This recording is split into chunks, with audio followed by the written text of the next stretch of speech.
Welcome back to Sunday Supplement. Let's focus on England now. Thomas Tuchel picking his squad for the Wales game and the World Cup qualifier against Latvia.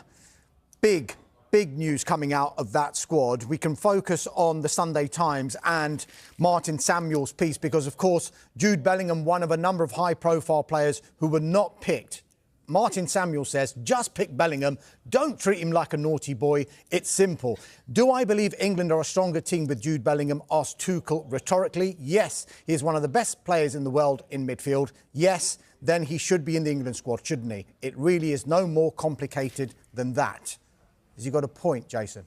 Yes, he has. I mean, I wrote a similar piece yesterday saying Bellingham should be in the squad and it's a mistake not to pick him. So I think Thomas Tuchel has to think about what he's doing here, really. And his arguments are contradictory. So he talks about, going with the same team that played against Serbia. Absolutely fine. Let's go with the same starting 11. But can you seriously tell me that you can't find a place in a 24-man squad for Jude Bellingham, who's played 4 games for Real Madrid since coming back from shoulder surgery, hasn't played 90 minutes, but Ruben Loftus-Cheek, not to criticise Ruben, but Ruben Loftus-Cheek is in the squad, didn't play a single minute in the last get-together, hasn't started the last 2 Serie A games for AC Milan. Is he saying to us that at the moment, the way things stand, Ruben Loftus-Cheek will go to the World Cup ahead of Jude Bellingham? That's the message he's sending out. Now, OK, fine. But I don't think there's anyone who thinks that England are a stronger squad without Jude Bellingham. You can argue about the team, but you really can't find a place for him. So is there a bigger problem going on here? Yeah. And when you said your mother finds somebody's behaviour repulsive in June, you cannot be surprised. It is then a big story when he's fit and available that you leave him out of the first opportunity, right? And it's the first time he's ever been left out of the squad. And you can argue about the Foden and Grealish thing, but they've not been in previous squads. They've not been playing brilliantly. Foden is playing quite well now. Grealish is doing very well at Everton. You could argue they've done enough or they haven't done enough. That's a different... But with Jude Bellingham, this is a special player who's got 44 caps by the age of 22, who scored big goals for England. You're sending a message out. Yes, I agree with Sam to a degree. It's absolutely important that the manager sends that message out that he is in charge. But you're also sending a message out that you don't really want Jude Bellingham in your team. That's what it looks like at the moment.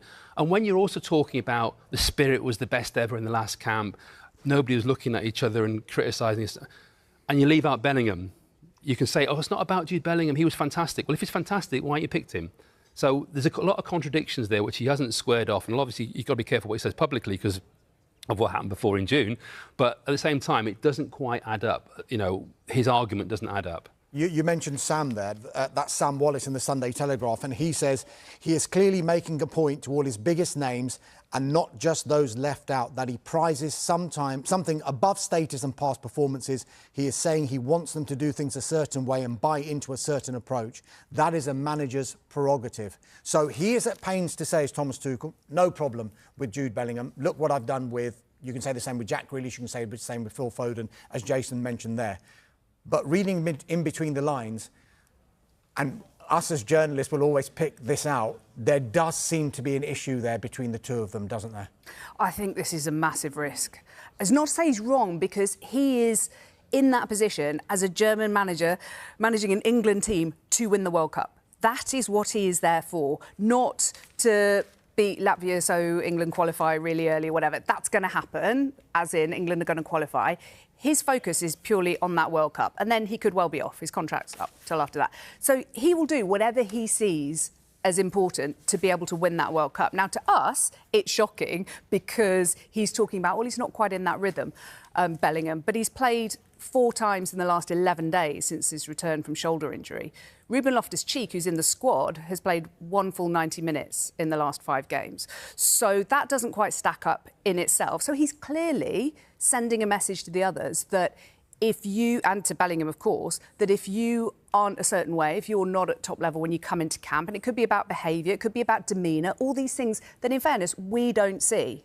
Managers see on a day-to-day basis. They see in camp. Yeah. And I'm not casting aspersions on Bellingham. I'm saying it's his prerogative that if he sees something in camp that he's not quite happy with, somebody's not quite 100% in the way they behave, their application, it is his prerogative not to pick the player in the next camp. I can't see any way that Ruben Loftus-Cheek goes to the World Cup ahead of Jude Bellingham because the guy wants to win the World Cup and he's going to give you a better chance. But I think he's doing this now while he can, while results are not such a priority because they're going to qualify anyway, that he's setting his stall out. Whether it works or not, we won't know until that World Cup comes along and how England perform and whether they get over the final line, which is what it's all about. That said, Julian, there are only 2 more camps after this one. Is there a world where you could foresee, if we're reading in between the lines and maybe there might be an issue between the pair, that Jude Bellingham is not in that World Cup final squad? I would find it hard to believe, although I think there's an issue as well where do you play Jude Bellingham when he's in your squad, and what impact does that have on Phil Foden's position or Cole Palmer's position within even the starting lineup? Where does Jude Bellingham want to play, and where would Thomas Tuchel would like him to play, and what kind of player does he want to have there? But this, for me, this would never happen in another country. Didier Deschamps would never leave out Kylian Mbappe. Right? Yeah. La Fuente would never leave out Pedri, for example, unless there was a problem, like outside of an injury or overload of games, which is not the case here. So the way I see it, and Jace is the one who is part of the England pack, so he knows better than us. But for me, from the outside, and knowing Tuchel like as well as I know as a former PSG head coach, for example, for me, there's an issue here between him and Bellingham, and maybe some of the things that Bellingham has done before within that squad, even pre-Tuchel, as in back at the Euros in Germany. So I don't know how you resolve this. Tuchel said that he spoke on the phone to Bellingham before the announcement of the squads. I really wonder how that phone call went, because if you're Bellingham right now, you're fuming really not to be in the squad, really. So I can't wait for the next squad in November, because you're right. This is the November one. If Bellingham misses out again while being fit, then clearly we would know there's a problem and probably he won't be to the World Cup. Surely the way to deal with it, though, is to select him. Absolutely. Put him on the bench. But when you meet up, select him, talk to him one-to-one, face-to-face, and say what you think. And obviously, if there isn't a problem, then fine, whatever. But as Julian says, and I think we all agree, there looks like there's an issue here. So talk to him face-to-face, deal with it, and then see how he behaves in that camp. If he doesn't behave to the standards that you want in this camp, then he's out. You know, it's just, I don't understand this dropping him and leaving him out and then like, well, that's teaching him a lesson. It's like, how is it teaching him a lesson? And one thing I know in life, right, the carrot and stick approach is nonsense. Everyone likes a bit of carrot, nobody likes a stick. It never works, right? So doing this, it's treating him like a naughty schoolboy, as Martin says. I don't understand. You're talking about one of the best players in the world.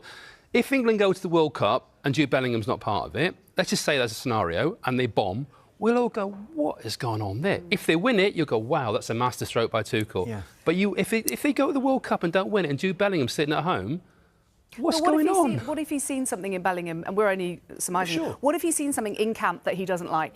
Deal with it. But it's his prerogative to send a message to not pick him next camp. But then he's saying, are we a better team with Jude Bellingham? Yes, well, it doesn't matter what he says. It doesn't matter what he says. It doesn't matter what he says to us. He said it not to us, he said it to the world. So yeah, but journalists, he said it. Yeah, but in a way, it doesn't really, despite this 2-hour show, let's just say you're right. Wouldn't he have been better off on Friday? Say, look, there are things around the way he's behaved or done in camp that I don't like, and that's why I've left him out. Wouldn't that be better? But then the papers would be huge. It would be creating great for us journalists. He's already created a huge story. It's over every back page yesterday. It's on. But we got Martin Samuel saying you're treating him like a naughty boy. You got Sam Wallace saying, oh, it's a big risk. I'm not sure he should have done that. That's all it is. Like, England can cope with that. But if he says, I don't like Bellingham's attitude, that's huge. Bellingham bombshell. Well, he said his mother thinks his behaviour is repulsive in the summer. I know he came. He then apologised, saying it was English. OK, that's an interesting word to use for some. You know, I think his English is pretty good, but that's fine. But in the same sentence, he was also defending him, saying, I see this lovely smiley boy, I think he's wonderful, but my mum sees some of his actions on the telly that she finds repulsive. That's true. So it wasn't just, my mum finds him repulsive. No, that's true. That's very true. But when you've said that, when that's come out in a radio interview, and then you drop him for the first camp that he's available, you're creating a big story, whatever. You may as well be, if there is an issue, you may as well get it out there and say, this is the reason why I've left him out. Because the line about we're better with him, but why are you not picking him? If England is better with him, like Tuchel says, yeah, but then England is not better with him because you don't pick him. So you're weakening yourself on purpose. He's got to win the World Cup. What he says to us doesn't matter. What he says to Bellingham matters. How he treats Bellingham matters. But if England are better with Bellingham, you want Bellingham to play, right? Yeah, at the World Cup, not now, when they're about to qualify anyway. But you've only got 2 more camps. So and also, as Julian says, where are you going to play him? We're not sure where Bellingham's going to play. I agree on that front. So what formation are England going to go to the World Cup with? What is their style of play? Where does he fit in? If for example, he sees him as a striker, he might be Harry Kane's understudy. Well, stick him on the bench then. I can't see a reason not to pick him. I do agree, but if he thinks that he's an issue that he needs to resolve now before the World Cup so he can win the World Cup with him, he'd rather deal with it now when the results I would aren't rather so that was out in the important. open, it was said, and we could deal with it and move forward. That's what I think. Jason, you cover England a lot. Yeah. How often is Jude Bellingham put up for media duties? Is it often? Because I don't see him that often. And is there a reason why he's not put up? The reason why he's not put up because he won't do it. That's why. So does that feed into this? Maybe there's a problem here. Yeah. I think there is a problem in that with Gareth Southgate, they created this environment of like a club mentality. We're on this journey. We're all on it together. We're all in it. We're all part of it. And the media side of it. One of the things we talked about, and one of the things that was succeeded a lot with Gareth was players telling their story as part of England. You know, this kind of this club feel, but also that they've achieved something to get into that England squad. Telling their story, all sharing their stories, both internally and externally, so talking to each other about their stories, talking to the media about their stories, and the one player who opted out of that was Jude Bellingham. Now, it's his prerogative to a degree, but it does. But when one player doesn't do it, it just changes that environment. You're either He has his own YouTube channel. He has his own YouTube channel. I mean, listen, obviously he feels, his family feel he's hard done by the media. I disagree with that completely. I think the criticism he's faced in Spain, by the way, since he's come back to play for Real Madrid, far outstrips whatever's been written about him by any British journalist. But I'm not being sensitive about it. But you're right. I think that is an issue which feeds the story, feeds the narrative that there's a wider issue.